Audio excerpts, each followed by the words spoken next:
আপনি আমি যদি এই কোরআনের সাথে সম্পর্ক করে, কোরআনের সাথে ভালোবাসা করে, কোরআনের সাথে নিসবত করে, কোরআনের সাথে মহব্বত রেখে যদি আমি চলতে পারি, আমি এই পৃথিবী তখন চলে যাব।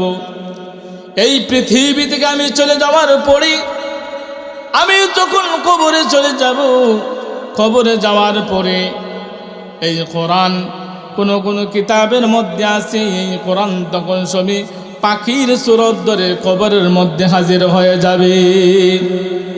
ওই মৃত মানুষটা তখন সবে বলবি, খেরে আমার পৃথিবীর মধ্যে আমার কত আদরের স্ত্রী ছিল, পৃথিবীর মধ্যে আমার কত আদরের সন্তান ছিল, যেই সন্তানের জন্য আমার রক্ত জড়াইলাম, গাম জড়াইলাম, রক্ত জড়াইয়া গাম জড়াইয়া পৃথিবীর মধ্যে টাকা পয়সা বানাইলাম, কিন্তু আমার সন্তান, আমার ভাই বারাদার, আমার এলাকার যারা আছে, আমার আদরের বন্ধু বান্ধব যারা আছে, কেউ আসলো না আমার সাথে, কবর পর্যন্ত আসলো আর আসলো না। তুমি আমার কবরের মধ্যে তুমি হাজির হয়ে গেছো। এই কোরআন পাখির সুরত ধরে যে কোরআন যাবে, কোরআন ডাক দেয়া বলবে, বন্ধু হে, চিন্তা করার কোনো কারণ নাই, টেনশন করার কোনো কারণ নাই। তুমি মনে করেছো আমি দুনিয়ার কোনো পাখি? না না, আমি দুনিয়ার কোনো পাখি নই, আমি দুনিয়ার পাখির সুরত ধরে আমি কোরআন তোমার কবরে হাজির হয়ে গিয়েছি। ভাইরা আমার, তাহলে আল্লাহর নবী এত কষ্ট করে কোরআন প্রতিষ্ঠিত করলেন, এই কোরআনের দাওয়াত মক্কায় দিলেন, এই কোরআনের দাওয়াত তায়েফে দিলেন। আল্লাহর নবী পৃথিবীর মধ্যে এই কোরআন প্রচার প্রসার করে গেলেন।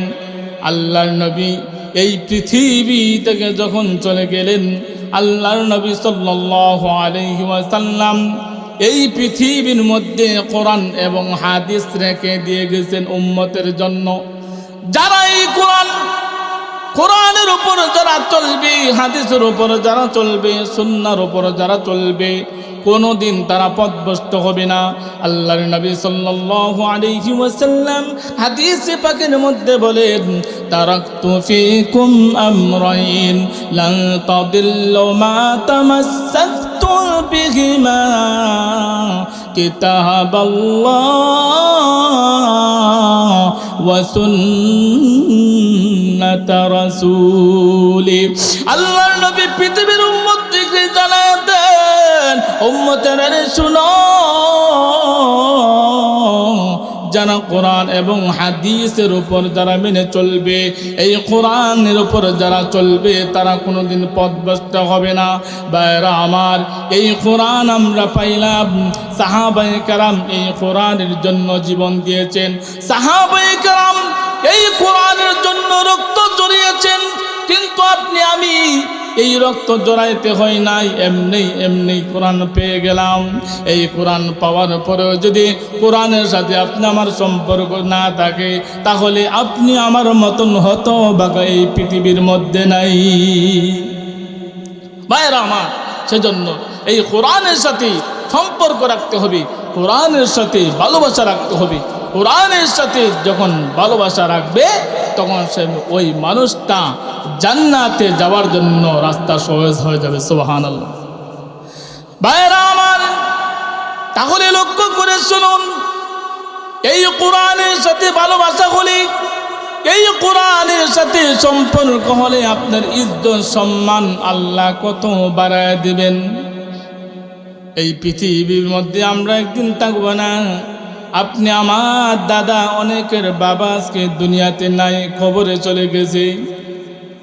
আপনি আমি যদি এই কোরআনের সাথে সম্পর্ক করে, কোরআনের সাথে ভালোবাসা করে, কোরআনের সাথে নিসবত করে, কোরআনের সাথে মহব্বত রেখে যদি আমি চলতে পারি, আমি এই পৃথিবী তখন চলে যাব।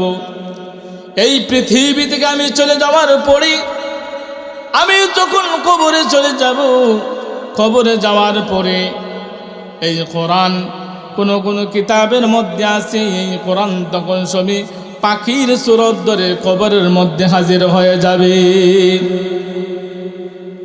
পাখির সুরত ধরে যখন কবরের মধ্যে হাজির হবে, ওই মৃত মানুষটা তখন সময় বলবি, খেরে আমার পৃথিবীর মধ্যে আমার কত আদরের স্ত্রী ছিল, পৃথিবীর মধ্যে আমার কত আদরের সন্তান ছিল, যেই সন্তানের জন্য আমার রক্ত জড়াইলাম, গাম জড়াইলাম, রক্ত জড়াইয়া গাম জড়াইয়া পৃথিবীর মধ্যে টাকা পয়সা বানাইলাম, কিন্তু আমার সন্তান, আমার ভাই বারাদার, আমার এলাকার যারা আছে, আমার আদরের বন্ধু বান্ধব যারা আছে, কেউ আসলো না আমার সাথে, কবর পর্যন্ত আসলো আর আসলো না। তুমি আমার কবরের মধ্যে তুমি হাজির হয়ে গেছো। এই কোরআন পাখির সুরত ধরে যে কোরআন যাবে, কোরআন ডাক দেয়া বলবে, বন্ধু হে, চিন্তা করার কোনো কারণ নাই, টেনশন করার কোনো কারণ নাই। তুমি মনে করেছো আমি দুনিয়ার কোনো পাখি? না না, আমি দুনিয়ার কোনো পাখি নই, আমি দুনিয়ার পাখির সুরত ধরে আমি কোরআন তোমার কবরে হাজির হয়ে গিয়েছি। ভাইরা আমার, ওই মৃত মানুষ বলবি, তুমি কি পারবে গো এই কবরের মধ্যে যদি আযাব আসে, আযাবকে প্রতিহত করতে, আযাবের মোকাবেলা করতে? এই কোরআন ডাক দিয়া বলে, বন্ধু হে, তুমি টেনশন করবে না, তুমি চিন্তা করবে না, কারণ তুমি আমি কোরআনকে এত মহব্বত করেছে, এত ভালোবেসেছ। এই কোরআনের মহব্বত ভালোবাসা করতে যাইয়া রাত্রে ঘুম নাই। অনেক মানুষ আছে রমজান মাসে, আমিও দেখেছি আমার মসজিদের মধ্যে সারা রাত্র কোরআন তেলাওয়াত করে করে কাটিয়েছে। অনেক আল্লাহর বান্দা এই পৃথিবীর মধ্যে আছে, সর্বাবস্থায় রাস্তাঘাটে চলাফেরা করতেও এই কোরআন তেলাওয়াত তার মুখে থাকে। ভাইরা আমার, যেই কথা বলতেছিলাম, এই কোরআন তখন সে ওই মৃত মানুষকে বলবি, বন্ধু হে, আমি পৃথিবীতে থাকা অবস্থায় তুমি আমাকে এত মহব্বত করেছো, তুমি ঘুমাই নাই, তুমি ঘুমাও নাই, ঘুম থেকে বিরত থেকেছো একমাত্র আমি কোরআনের মহব্বতে, তুমি সর্বাবস্থায় আমাকে মহব্বত করেছো। হে বন্ধু শোনো, আজ তোমাকে আমি একা ছেড়ে যাব না, একা ছেড়ে যাব না। আযাবের ফেরেশতা যদি আসে, যদি মাথার দিকে আসে, মাথার দিকে গিয়ে দাঁড়িয়ে যাবে, কোরআন বলবে, সাবধান, তুমি আসবা না, আযাবের ফেরেশতা তুমি আসবা না ও আমার বন্ধু।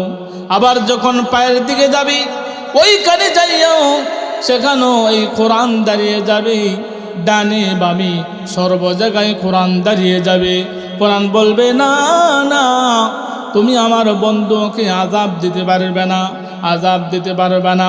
ফেরেশতা লাশ মুহূর্তে বলবে, প্রভু হে, কোথায় আমাকে পাঠাইলা? আযাব দিব দূরের কথা, আযাব দেওয়ার জন্য তার কাছে যেতে পারি না। এই কোরআন বাধা দেয়। আল্লাহ রব্বুল আলামিন বলবেন, ও আযাবের ফেরেশতা শুনো, আমার বান্দা তো কোরআনের সাথে সম্পর্ক রেখেছে, সেজন্য যেহেতু কোরআন হাজির হয়ে গেছে, তোমার আর সেখানে থাকার দরকার নাই, তুমি চলে আসো। আযাবের ফেরেশতা তখন সময় ওই কবর থেকে দূর হয়ে যাবে। সুবহানাল্লাহ। যে এই কোরআন, কোরআনের সাথে মহব্বত, কোরআনের সাথে ভালোবাসা, কোরআনের সাথে সম্পর্ক থাকলে কবরে যাওয়ার পরে এই কোরআন আপনি আমার সাথে থাকবে। সুবহানাল্লাহ। ভাইরা আমার, শুধু তাই নয়, এই কোরআন তখন সময় মৃত মানুষকে বলবি, ও আমার বন্ধু শোনো, তোমার কোনো টেনশন করার কোনো কারণ নাই, তোমার কোনো চিন্তা করার কোনো কারণ নাই। বন্ধু হে, তুমি ঘুমিয়ে পড়ো, আমি আসি, আমি আসি। কতক্ষণ পর্যন্ত আসি জানোনি? কোরআন বলবে, তোমার সাথে আমি এমনভাবে আসি, হাসরের ময়দানে, মিজানে, ফুলসিরাতে, এমনকি জান্নাতে তোমাকে ঢোকানোর আগ পর্যন্ত আমি কোরআন তোমার সাথে আছি। সুবহানাল্লাহ।